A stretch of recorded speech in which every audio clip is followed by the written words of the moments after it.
Welcome my friends. Thank you very much for visiting my house.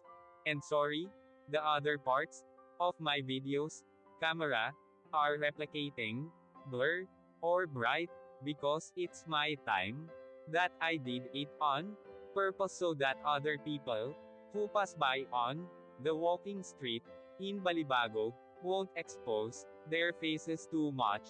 I hope you're kindly understanding my video. Now, sit and listen the history of the walking street, and I will also show you what is happened inside the walking street. If you have been here, please watching the beautiful sight at the walking street Fields Avenue, Balibago, Angeles City. Fields Avenue, Balibago, Angeles City. Fields Avenue is the name of a major street running through Balibago, area of Angeles City, in the Philippines. It is the center of the red light district and the bar scene of the biggest entertainment district of the Philippines. Fields Avenue in Balibago, Angeles City. The name derives from the common military practice of naming roads adjacent to airfields as Field Street or Field Avenue. Originally, the name referred to the Clark Air Base and was Clark Field Avenue. The name evolved to become Fields Avenue. History: Fields Avenue, Balibago, Angeles City, Pampanga, Philippines. Philippines was an American colony from 1898 to 1946. Bars on Fields Avenue. Catering to the single American defense personnel who worked in the adjacent Clark Air Base, first emerged in 1940. During 1940s and 50s, there were only 3 such bars just outside the main gate of the airbase. By early 1960s, the Fields Avenue developed as a street lined with several bars. From November 1955 to April 1975, America fought Vietnam War. As the number of American troops in this war grew, more and more forces were deployed at Clark Air Base or routed through it. This led to a pro-life ration of bars, live bands, and prostitution, the latter mostly by young Filipino women, most of them either teenagers or 18 hanggang 55 years old. By the 1970s, there were more than 150 bars and prostitution joints along Fields Avenue.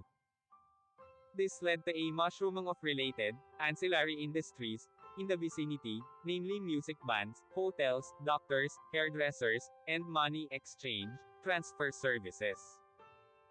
In its heyday, Fields Avenue provided direct or direct employment to nearly 20,000 Filipinos, including plumbers, electricians, and security guards.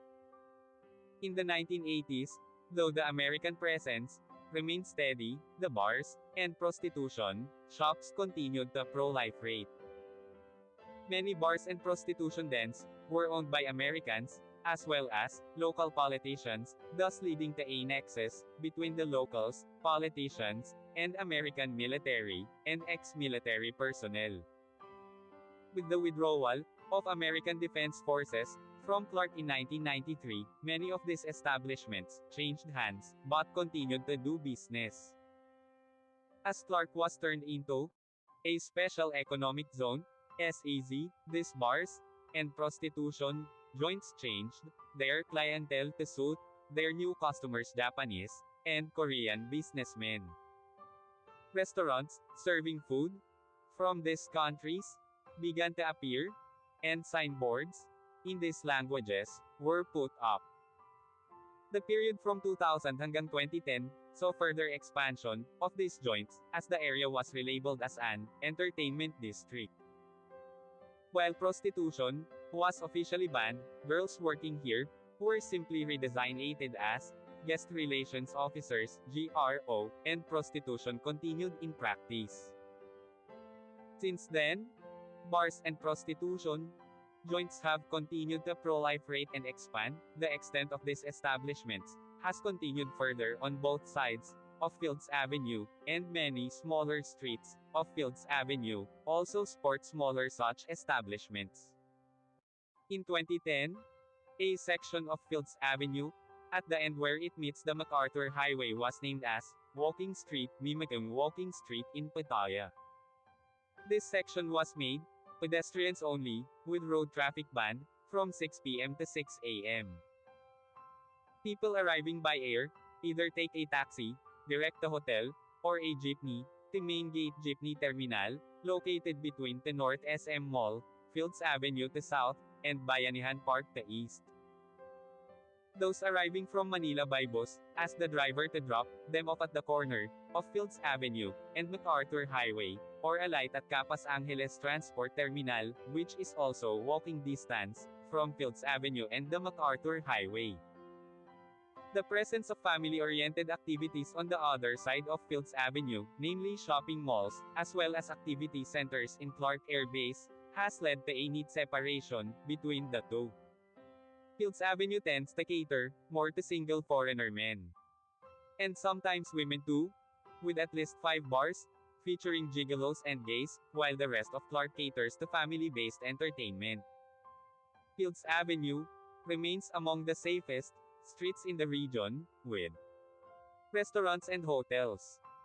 Fields Avenue has the largest density of hotels in Philippines, catering to all budgets, from a large number of 2-star and 3-star hotels, right up to a select few luxurious 5-star hotels.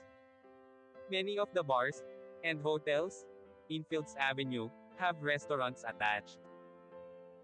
Fields Avenue has among the largest variety of restaurants in Philippines, with cuisines ranging from European, continental, Japanese, Korean, Australian, and a select few restaurants serving Indian, Arabic, and Filipino food. Restaurants tend to have long opening hours, most of them open late and close late, up to 4 a.m., though a reasonably number of them open early, around 7 a.m. A few restaurants are open 24 hours. Most Filipino and international fast food chains including McDonald's, KFC, and Jollibee have at least one branch along or near Fields Avenue. 24 Hours Police Station is located in the center of Fields Avenue. Thank you so much. See you my next video.